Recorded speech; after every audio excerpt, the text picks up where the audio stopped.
we must never forget the reasons for and the effects of the Holocaust. So for this presentation, we're basically looking at how did Hitler come to power, an overview of World War II, why the Holocaust occurred, who was targeted during the Holocaust, and finally the final numbers of those that were killed during the Holocaust.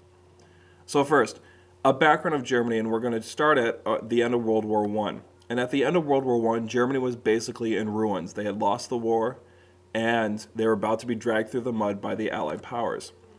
After losing to World War I, they were forced to sign the Treaty of Versailles that had a bunch of different clauses to it that they had to agree to. First, they had to take sole responsibility for the starting of the war, and thus any responsibility for any financial damages, which I'll talk about in a second.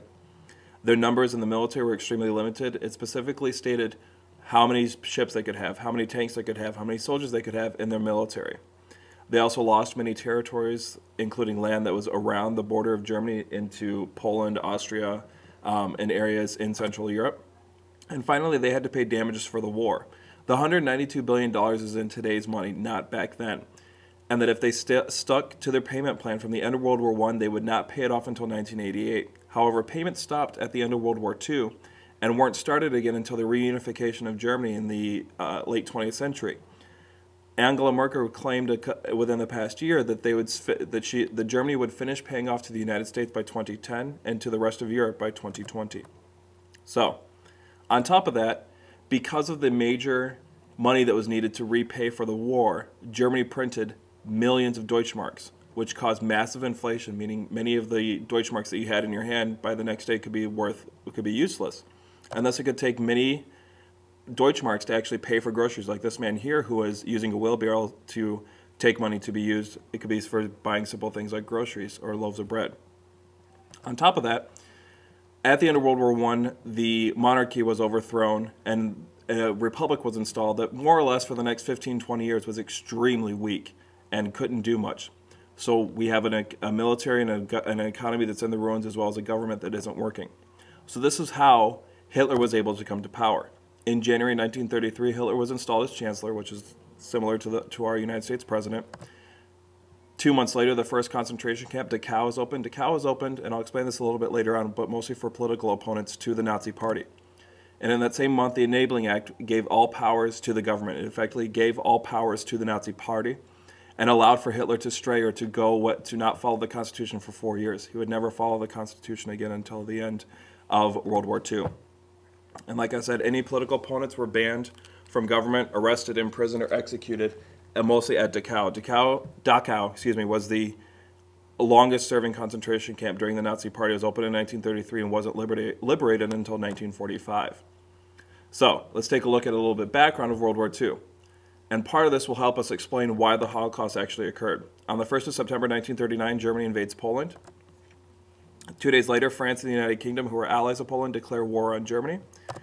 Within 6 months, by May 10th, 1940, Germany would further occupy Belgium, the Netherlands, Luxembourg, and the French. And this is what the map of Europe looked like prior to the U.S. entry into World War II in the European theater.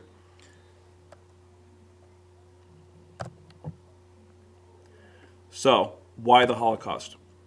There were basically two goals for Hitler. One was to create a master race, the Aryans. And in this propaganda poster, you sort of see the idealized look of these Aryans with blonde hair, light skin, blue eyes.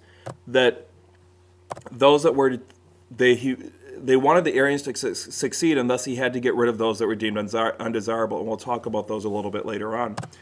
And also, he needed to create an empire for these Aryans and basically create living space. He wanted to create this Aryan empire in the central of Europe, and that's why he expanded into Poland, Luxembourg, Netherlands, all the way to France.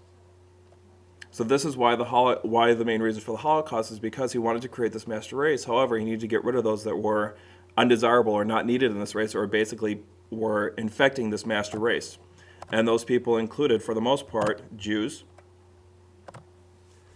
homosexuals, mentally and physically handicapped, gypsies, ethnic Poles, ethnic Romani, Catholics, political opponents, Jehovah's Witnesses, and Soviet prisoners of war. However, the definition of the Holocaust sort of differs between scholars, and some believe that the Holocaust should only include the Jews. However, other scholars believe that basically anyone that was a victim of the Nazi regime should be included in this definition of the Holocaust, which is the definition that I'll take. That it wasn't only the 6 million Jews that were killed, it was the 13 million that included another 6 to 7 million of the other groups that I just mentioned. But to keep this simple, and because of the focus of the Diary of Anne Frank, I'll keep it on the persecution of the Jews. So throughout the 1930s, the rights of the Jews were steadily removed. We don't see the violence yet. The Nazi Party basically wanted to remove them from public life. They couldn't own farmland. Lawyers could not practice law, and Jews could not go to school or university, K all the way up to college age. They were forbidden from going to school. After that, we start to see the implementation of the Nuremberg laws. Oh, I'm sorry, that comes the next slide. This is the Israel's department store in Berlin on April 1st, 1933, at the start of the Nazi boycott. You